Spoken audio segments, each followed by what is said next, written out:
Hi friends, இது எப்படி செஞ்சேன்னு பார்த்தீங்கன்னா, ஃபஸ்ட்டு ஒரு தர்மாக்கோலில் கிஃப்ட் பேப்பர் இருக்கும்ல, அதை வந்து ஃபஸ்ட்டு நல்லா ரேப் பண்ணிக்கிட்டேன். ரேப் பண்ணிட்டு அடுத்து பென்சிலில் வந்து கிளிட்டர் டேப் வந்து சுற்றிக்கிட்டேன். உங்களுக்கு எந்த கலர் கிடைக்குதோ, உங்களுக்கு எந்த கலர் வேணுமோ அந்த மாதிரி வந்து கிளிட்டர் டேப் சுற்றிக்கலாம். 4 பென்சில் வச்சுக்கோங்க, இல்லை 5 பென்சில் வச்சுக்கிட்டா நீங்கள் மேலே வைக்கிறதுக்கு ஒன்று கரெக்டாக இருக்கும்.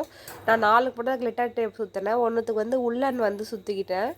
இது 4மே கிளிட்டர் டேப் சுற்றி எடுத்துகிட்டு அதுக்கப்புறம் ஒரு சின்ன பவுலில் வந்து நான் வச்சு பார்த்தேன். அந்த கிருஷ்ணர் கரெக்டாக இருக்குன்னு தோணுச்சு. அதனால் உள்ளன் எடுத்து 2 பக்கமும் நம்ம போட்டு கரெக்டாக எந்த அளவுக்கு நம்மளுக்கு அந்த பென்சில் இருக்கோ அதை விட கொஞ்சம் சின்னதாக நம்ம உள்ளன் வந்து சுற்றுனா தான் அந்த மூமெண்ட் வந்து கரெக்டாக இருக்கும். இப்படி போயிட்டு வரப்போ ஊஞ்சல் நல்லாயிருக்கும்.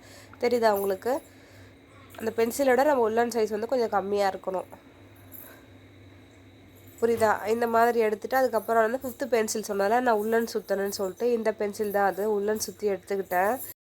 நான் வந்து எதுவுமே வெளியே போய் வாங்கல, எல்லாம் வீட்டில் வச்சு ரெடி பண்ணது தான். நீங்கள் கிளிட்டர் டேப் வெளியே வாங்கி செய்கிறீங்கன்னா 4-5 கிளிட்டர் டேப் வாங்கிட்டிங்கன்னா செய்யறதுக்கு உங்களுக்கு ஹைலைட்டாக இருக்கும் நல்லா பார்க்குறதுக்கு. இது வந்து 2 பக்கமும் தர்மாக்கோல்ல நம்ம குத்தி அதுக்கப்புறமா அது 2த்தையும் நம்ம ஜாயின் பண்ணிட்டோம்னா 2 பக்கம் இதே மாதிரி ஈக்குவலாக பண்ணிடணும். டைட்டாக ரேப் பண்ணிக்கோங்க. இதான் நம்மளுக்கு அந்த வந்து வெயிட் வந்து தாங்கிறதுக்கான பேஸே வந்து இந்த 4 பென்சில் 2 பக்கம் வைக்கிறது தான். ஸோ அதனால் இது நல்லா ஸ்ட்ராங்காக இருக்க மாதிரி பார்த்துக்கோங்க. தெரியுதா? இந்த மாதிரி தான். இப்போ சென்டரில் வந்து நம்ம ஒரு நூல் வச்சு நம்ம சென்டரில் இருக்கிறத வந்து நம்ம சேர்த்து ஜாயின் பண்ணிக்கலாம்.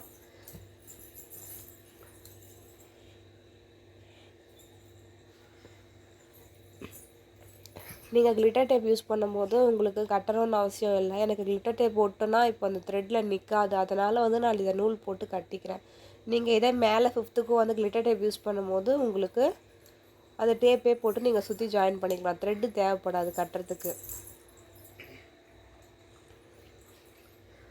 எவ்வளோ டைட்டாக கட்டுறீங்களோ அவ்வளோக்குள்ள நல்லா ஸ்ட்ராங்காக நிற்கும். நான் 3rd டே தான் வந்து கிருஷ்ணரே எடுத்தேன், ஃபஸ்ட்டு டே எடுக்கல. 3rd டே வரைக்குமே அந்த வெயிட் இந்த கிருஷ்ணர் அதுவும் ரொம்ப நல்லா பேலன்ஸ் பண்ணி அழகாக அது ஃபேன் காற்றுல அது பாட்டுக்கும் ஆடிட்டே இருந்தது. ரொம்ப நல்லா இருந்தது பார்க்குறதுக்கு.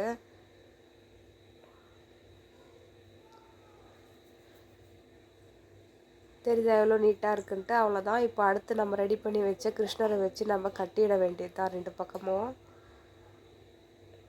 இதுக்கு வந்து நீங்கள் கண்டிப்பாக வந்து த்ரெட்டு தான் யூஸ் பண்ணி ஆகணும். இது 4த்துக்கு கூட கிளிட்டர் யூஸ் பண்ணிக்கலாம். அது கண்டிப்பாக த்ரெட்டு யூஸ் பண்ணி தான் நீங்கள் கட்டினா தான் அது வந்து அழகாக நம்மளுக்கு டைட்டாக நிற்கும்.